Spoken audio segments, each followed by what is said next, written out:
ခုကျွန်တော်ရောက်နေတဲ့နေရာတော့ပင်းတရမြို့ရဲ့အစိမ့်တွေတင်းញိုင်းလို့ခေါ်ပါတယ်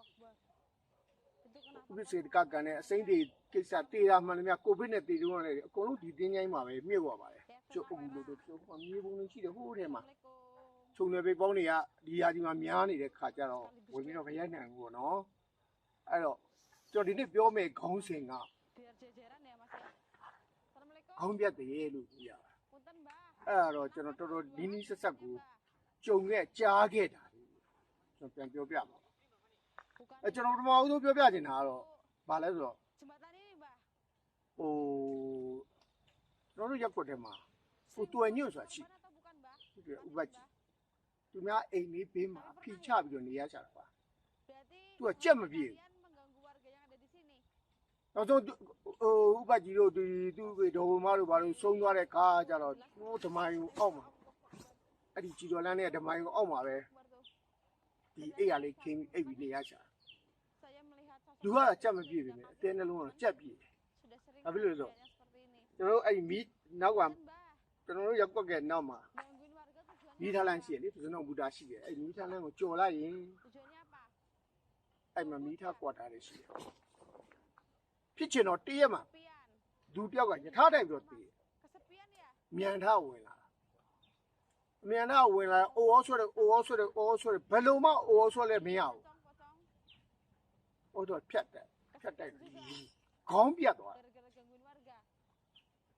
အဲ့ဒီယထာမောင်းတဲ့လူကဟိုဒီကွာတာတဲ့တိတယ်ပြန်ပြောပြတာပေါ့နော်ဒီမြေသားကွာတာမြေသားဝူတန်းမိသားစုတွေနေကြတာဟိုအဲ့မှာနေကြဒါမှမဟုတ်နေပြီဒီလူဘလို့လဲမသိဘူးဗျာတဲ့ချိန်လုံးအော်ဆွဲနေ तू လမ်းမေးချမယ်ပဲထင်တယ်အချိန်ကလည်းရက်လို့မရဘူးအမြန်ရတာကတော့တွဲတွေအများကြီးဘလို့ဖြစ်မှမသိဘူးအံ့ဩဖို့ကောင်းတယ်တော့ဒီရထားလမ်းတွေပါလေဖြစ်တတ်တယ်ပြောပါတယ်ဒါမှတော့အဲ့လိုကောင်းပြောက်ပါအဲ့တော့ညဆိုရင်အဲ့ပေါ်မှာအဲ့ရထားလမ်းပေါ်မှာကောင်းပြက်ကြီးနဲ့လူတယောက်လမ်းလျှောက်နေတာတွေ့တယ်လို့ဘာလို့စကားတွေဖြစ်လာတာပေါ့နော်အများကြီးဖြစ်လာကြတယ်ဟိုတယောက်တွေ့နှစ်ယောက်တွေ့သုံးယောက်တွေ့နေတယောက်ကြားဖြစ်လာကြတယ်အဲ့မှာဖြစ်ချင်တော့ဘာလဲဆိုတော့အဲ့မိသားကွာလာထဲမှာအဲ့ဒီဟို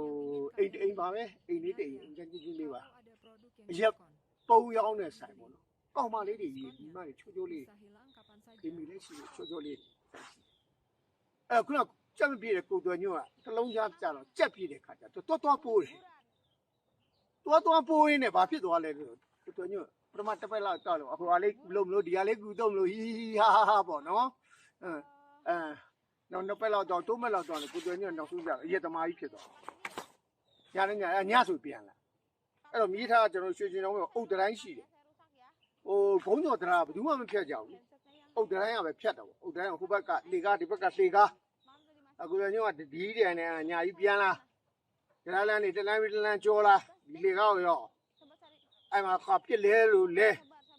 ဖြစ်တော့ဒီလေကားကိုတက်ဖို့ကြောပြဿနာရှိအဲ့ချိန်မှာသူ့ဘေးကလူတယောက်ကလာတွဲတာအဲ့ချင်းရွယ်ပေါ့ဒီတသားလေကားအုတ်တိုင်းပေါ်တက်ဟိုဘက်မှာအုတ်တိုင်းပေါ်ပြန်အစင်းလေကားသူ့တွဲပြီးတယ်ပါ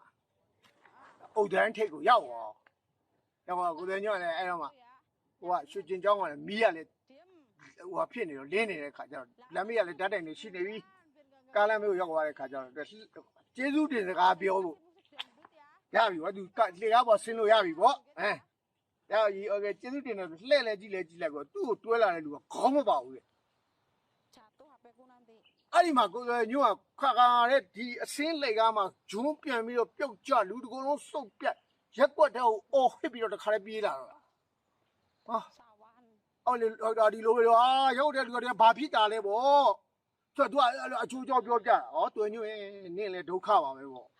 တော့အဲ့ဒီကစပြီးတော့ကိုတွင်ညွန့်ကဘလို့ဖြစ်သွားလဲဆိုတော့